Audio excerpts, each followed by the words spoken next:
साथ अनफॉर्चुनेटली जमात के साथ दिख रही है, और उसका प्रूफ ये है कि इंटरिम प्राइम मिनिस्टर बनने के 6 दिन में उन्होंने जमात के ऊपर से रिस्ट्रिक्शन और बैन हटा दिया।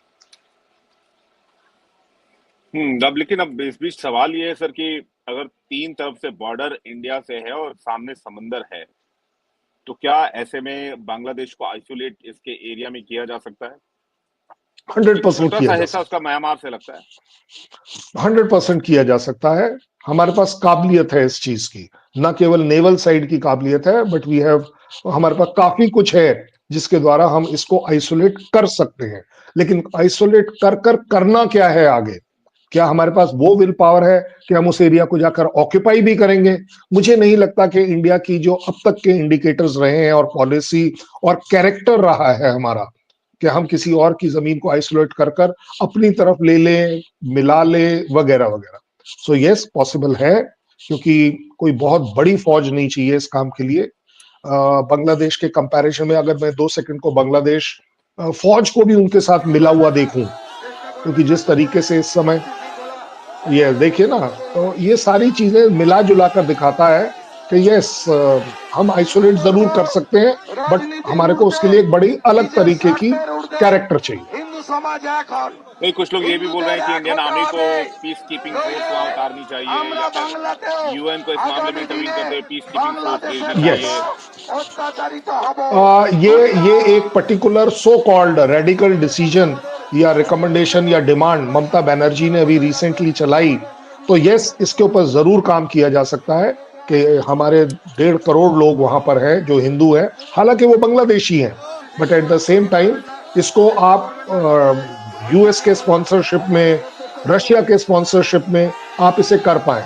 अगर वीटो होगा तो आप देखेंगे कि यूएन में वीटो करेगा तो चाइना करेगा और चाइना एक्सपोज होगा, but at the same time इस कोशिश को अभी जरूर कर देना चाहिए, इससे पहले कि कोई और बड़ी प्रॉब्लम हो। नहीं, लेकिन अब सवाल इस बात का है कि आपने थोड़ी देर पहले कहा कि भाई हम कितने दिन तक इसका इंतजार करें। आपने कहा कि यहाँ पर जो कुछ भी अभी चल रहा है, इसमें भारत को देखना होगा कि उसमें कितना थ्रेट लेवल क्या है। लेकिन क्या किसी टेररिस्ट ऑर्गेनाइजेशन को पोटेंशियल थ्रेट में कन्वर्ट होने का वेट करें, या पहले ही एक्शन लें? अगर इंडियन आर्मी के पास कैपेबिलिटी है, इंडियन आर्मी के पास पावर है, इंडियन आर्मी के पास टेक्नोलॉजी है, ऑपरेशंस करने की स्किल्स हैं, तो व्हाई नॉट अभी? हाँ, वो अभी होना चाहिए, ये मेरा अपना सोच विचार है, लेकिन इसके पीछे एक मैच्योरिटी के साथ हमें ये भी देखना होता है कि क्या हमारे diplomatic, social, economic, political relation उस कंट्री के साथ कैसे हैं। इस समय इन सभी अकाउंट्स पर बांग्लादेश और हमारे बीच में वो एक माहौल नहीं है कि हम इवन बांग्लादेश की मदद के पॉइंट ऑफ व्यू से इस तरह की कोई कार्रवाई करते हैं तो वो इसको एक्सेप्ट करेगा, वो उसे यूएन में रेज करेगा, पाकिस्तान उसे सपोर्ट करेगा, चाइना उसे सपोर्ट करेगा, वगैरह वगैरह। सो आप देखेंगे कि इस तरह के जब डिसीजन लिए जाते हैं तो एक बड़े होलिस्टिक डिसीजन लिए जाते हैं। इसमें कोई शक नहीं है कि हम कह पाएंगे कि यस, ये एक टेररिस्ट ऑर्गेनाइजेशन है। मेरे ख्याल 8, 10, 12 हजार टेररिस्ट घूम रहे हैं वहां पर, खुलेआम घूम रहे हैं, एक तरह से ट्रेनिंग ले रहे हैं, वेपन्स प्रोक्योर कर रहे हैं। बट यूएन और बाकी कंट्रीज का ये पॉइंट इसलिए वैलिड नहीं होगा क्योंकि अब वो बैन ऑर्गेनाइजेशन नहीं है।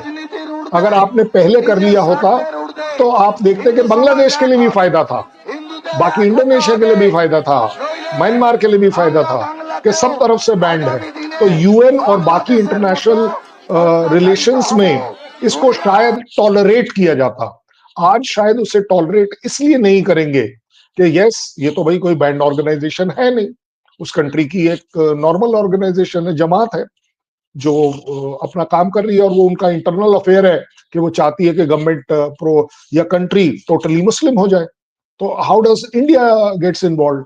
India can only get involve, हालांकि उसके लिए तो हमें पाकिस्तान में भी जब हम कुछ काम करते हैं तो यही बोला जाता है कि नहीं, आप पूरा फ्रीडम के तौर पर पीओके नहीं कर सकते, अदरवाइज पीओके लेने में कितनी देर लगती है।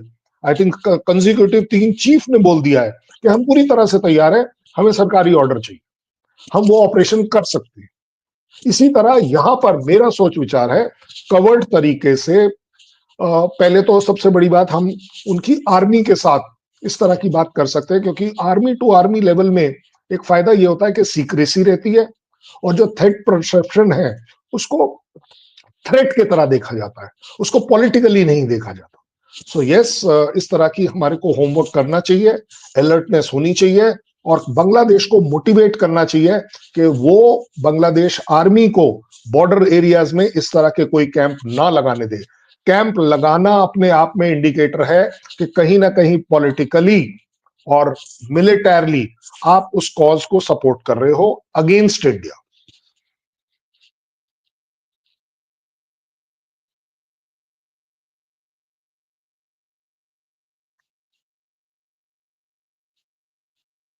मुझे बांग्लादेश के बारे में सर ये कहा जा रहा है कि वहां पर कुछ लोग ये सलाह दे रहे हैं कि इंडिया को मणिपुर और दूसरी जगहों पर डिस्टेबलाइज करो, पाकिस्तान से हथियार खरीदो।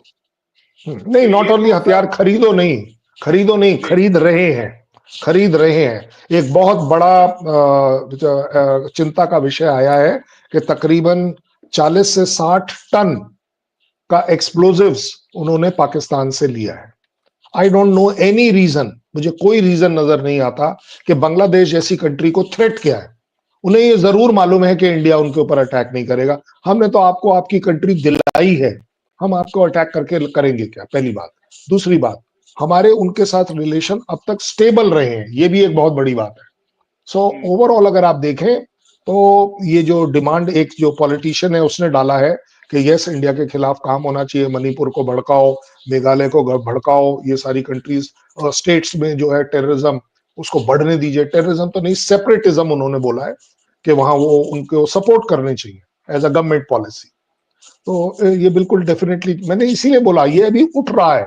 इंडिया आसानी से अभी शायद इसे कंट्रोल कर पाए, इसके लिए हमें बहुत एग्रेसिव होना पड़ेगा politically, militarily and operations point of. Colonel Shailendra, आपने बांग्लादेशी सैनिकों से कभी मुलाकात की? उनका रवैया क्या रहता है towards Indian army, towards India? उनकी सोच क्या रहती है? मैं 1994 में अगरतला में था, त्रिपुरा में, और हमारी बीडीआर के लोगों के साथ रेगुलरली मीटिंग होती थी। हम वैसे भी वॉक क्रॉस कर जाते थे जहां वो आगे आ जाते थे। सो ओवरऑल हम ये देखते थे कि they were very respectful because they knew कि India is a big brother, हमारा उनका कोई मेल नहीं है। उनके पास जो फौज है वो एक्चुअली अनफॉर्चुनेटली थोड़ी करप्ट है, इसलिए वो काफी रिस्पेक्ट करते थे कि सर आपके तो आप अफसर खुद एलएसी और एलओसी पर आ रहे हो, सॉरी बॉर्डर पर आ रहे हो, और हमारे तो अफसर हमने देखे ही नहीं है, क्योंकि उन्होंने अपना इनहेरिट किया है पाकिस्तान का सिस्टम जहां अफसर आगे कभी नहीं आता, फॉरवर्ड एरियाज में नहीं आता। तो दे वर वेरी रिस्पेक्टफुल कि सर आप आते हैं, हम आपको कंटिन्यूअसली देखते हैं, बार बार आप आते हैं। मतलब टू दी एक्सटेंट आप ये समझ लीजिए सप्ताह में एक बार बॉर्डर तक जाना कोई बड़ी बात थी ही नहीं हमारे लिए, और उनसे इंटरेक्ट भी करते थे। चाय भी हमने पी है और चाय हमने पिलाई है, हमने भी पकौड़े, हालांकि they are more non veg, और और हमारे तरफ हम उतना ज्यादा नॉनवेज को सपोर्ट नहीं करते थे, तो they used to find it very difficult कि आर्मी वाले होकर भी आप लोग नॉनवेज नहीं खाते। But they were very respectful, they knew कि Indian army and Indian army officer specially जो है वो बॉर्डर पर अपने जवानों के साथ होते हैं। हालांकि हमारे बीएसएफ के लोग आगे होते हैं, उसके बावजूद दे वर वेरी वेरी इम्प्रेस्ड कि आप लोग साहब आते रहते। एक और सवाल सर कि दुनिया का कोई भी मुल्क आप ले लीजिए, किसी भी मुल्क को, खासकर यूरोपियन कंट्रीज और अमेरिका, जब उसे लगता है, या फिर रशिया को भी देख लीजिए, रशिया को लगा कि यूक्रेन जो है वो नेटो के करीब जा रहा है, उसने इतने थ्रेट के इतने इतने साए कि भाई नेटो यूक्रेन में ना घुस जाए क्योंकि नेटो उसके जस्ट नेक्स्ट आ जाएगा। इतने छोटे से थ्रेट को लेकर उसने यूक्रेन पर अटैक शुरू कर दिया और पिछले 18-19 महीनों से जंग जारी है सर। तो मुझे लगता है कि कर्नल शैलेंद्र हमारे साथ जुड़े हुए